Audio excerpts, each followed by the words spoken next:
Dans cette vidéo, nous allons nous intéresser au capteur embarqué caméra, donc tout ce qui est appareil photo, prise de photos, prise de vidéo, chargement de photos et chargement et visualisation de vidéos.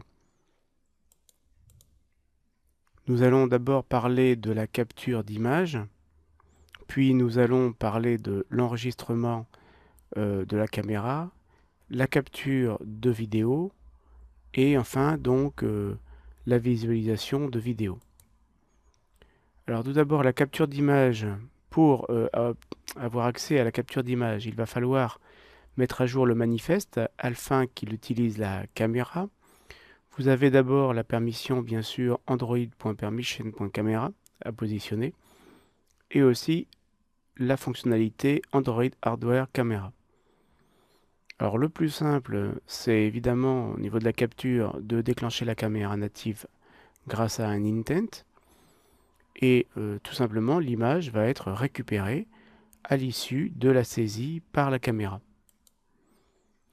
Ensuite, il est possible de prendre la photo et de la sauvegarder dans la foulée. Et typiquement dans ce cas-là, votre image va être enregistrée dans la galerie. Donc c'est un autre usage qu'on peut avoir de la caméra.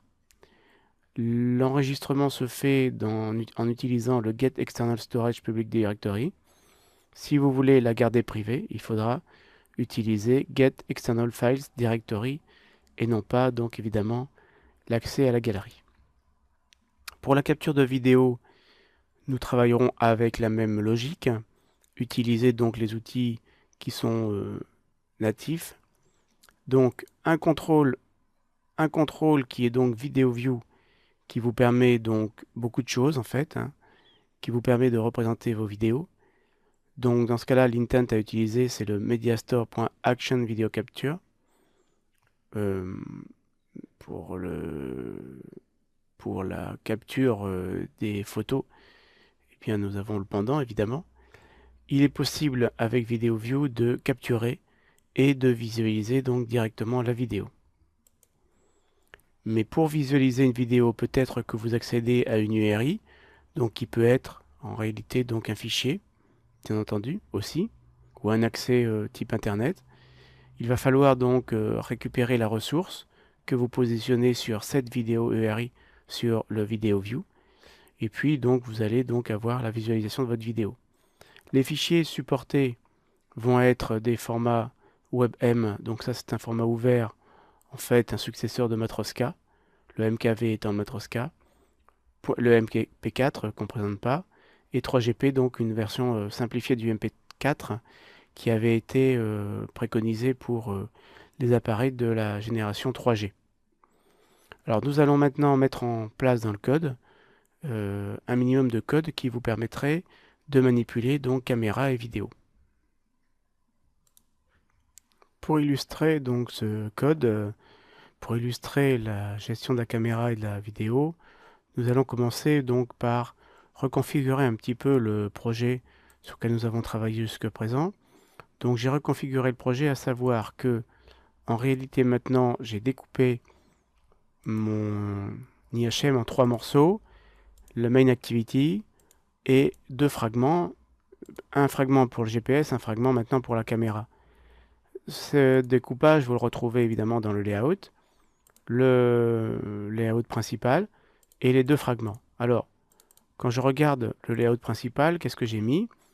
Donc dans un linear layout pour simplifier la disposition, j'ai un bouton qui va me faire apparaître le fragment GPS, un bouton qui va me faire apparaître le fragment caméra. Et donc une zone ici qui est le frame layout qui permet en fait de représenter cette partie-là et la partie variable en quelque sorte, qui va être soit le fragment caméra, soit le fragment GPS. Dans un fragment, vous n'avez que la partie qui est propre à cette représentation. Donc ici, pour la fragment caméra, j'ai un bouton avec un icône que j'ai téléchargé sur Internet, qui est donc ici le IC Camera Black. Donc là, je viens de faire une modif, évidemment non souhaitable dans ce fichier. Et l'image view, en fait, c'est ce qui va me montrer l'image que j'aurais capturée. le code précédemment placé dans le main activity est en fait arrivé dans la partie GPS. L'activité main, elle contient quasiment la même chose que précédemment, donc tout ce qui est NFC est resté dans le onCreate comme on avait vu.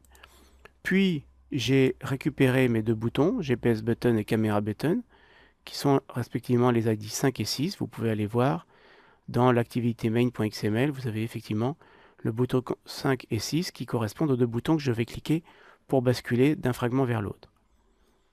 Au niveau donc du code, eh bien, il y a peu de choses qui a changé.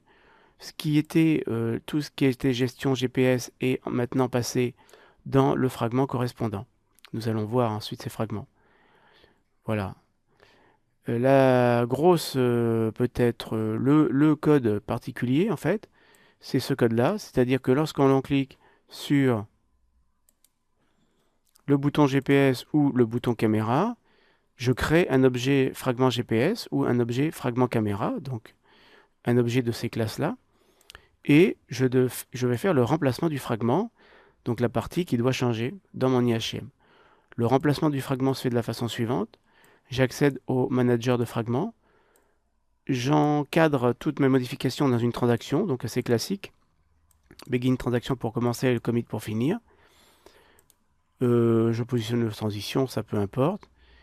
Je remplace, je prends donc l'objet fragment qui m'a été passé en paramètre et j'utilise cet objet fragment pour remplacer dans le fragment manager finalement l'ID qui correspond à un fragment contenu.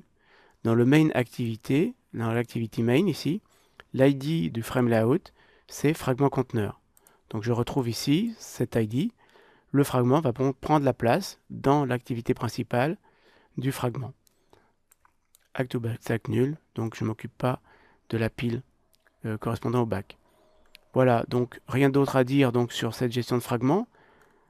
Ça, c'est donc ce qui me permet de basculer d'un fragment vers l'autre. Lorsque, un peu plus loin, lorsque on va jouer avec la caméra, l'appareil photo pour prendre une photo, on va brancher une callback qui, par défaut, est onActivityResult. Et en réalité, les fragments ne vont pas recevoir l'appel onActivityResult, c'est l'activité elle-même, l'activité principale, qui va recevoir cet appel. Donc, j'ai codé dans l'activité ici onActivityResult avec le code de requête qui identifie en fait l'origine de la requête, le code de résultat qui me dit OK ou pas OK, et puis les données qui correspondent typiquement, dans le cas de la caméra, aux données de l'image que je vais utiliser pour positionner le champ image. Ici donc, cette activité résulte, ce qu'elle fait, c'est tout simplement récupérer le fragment manager, chercher quel est le fragment qui actuellement est visible dans le fragment manager et rappeler en fait l'activité sur le fragment en question.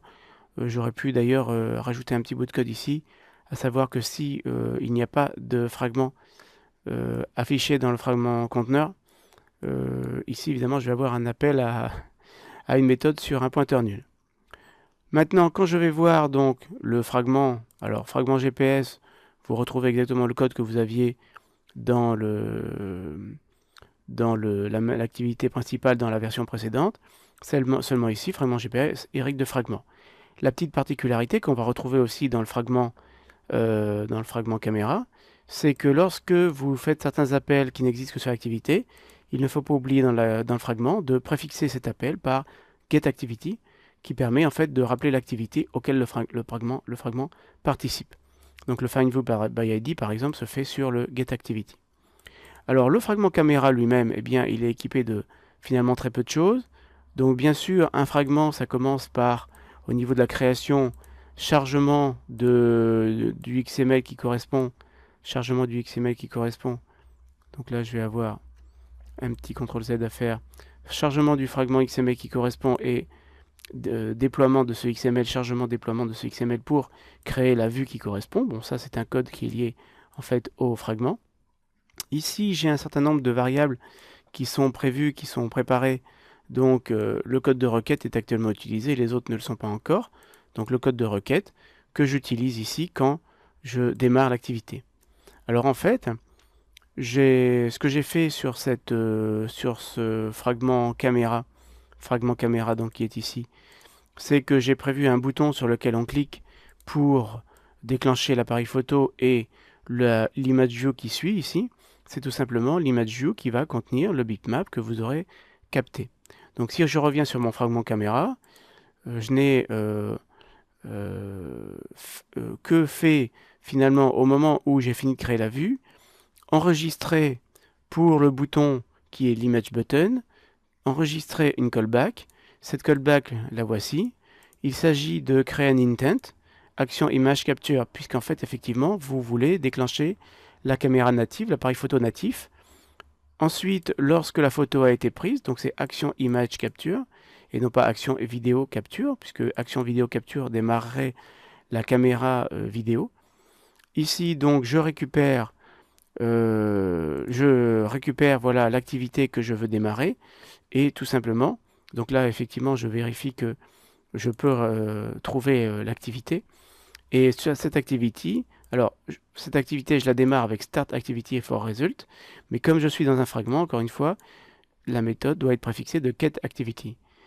Ici donc je passe mon code qui va être récupéré lors du résultat.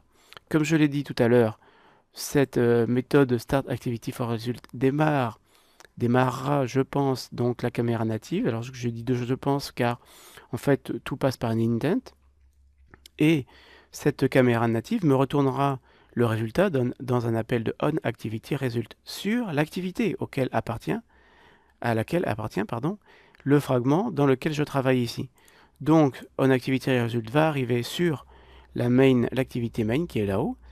Et comme on l'a vu tout à l'heure, l'activité principale va me rappeler ce onActivityResult ici en passant les codes de requête, le code de résultat et les données. Après ces données-là, je les utilise de façon toute simple. Je récupère donc les données qui se trouvent dans l'intent. Je récupère le bitmap qui correspond aux data de ces données et je positionne ce bitmap sur l'image qui par ailleurs donc est l'image view que sur lequel je pointe ici en tant qu'attribut du fragment. Et cette image view, j'ai pris mes précautions au moment de la création de la vue fragment de le positionner en appelant un find view by ID et en passant à l'ID de la vue d'image. Donc j'ai ici la référence vers l'image que je positionne lorsque j'ai cliqué lorsque j'ai validé en fait la prise de photo. Comme vous le savez, l'appareil photo se déclenche et vous prenez la photo et ensuite vous validez la photo. À ce moment-là, ce code de callback, cette fonction de rappel, sera appelé. Dans cette vidéo, nous avons présenté la capture d'image, l'enregistrement de la caméra, la capture de vidéo, la visualisation des vidéos. L'exemple de code a été fait avec une capture de photo. Vous avez un code très parallèle que vous trouverez donc dans le projet final, dans les ressources. Vous trouverez donc le code me permettant de manipuler donc une vidéo, de faire une capture vidéo.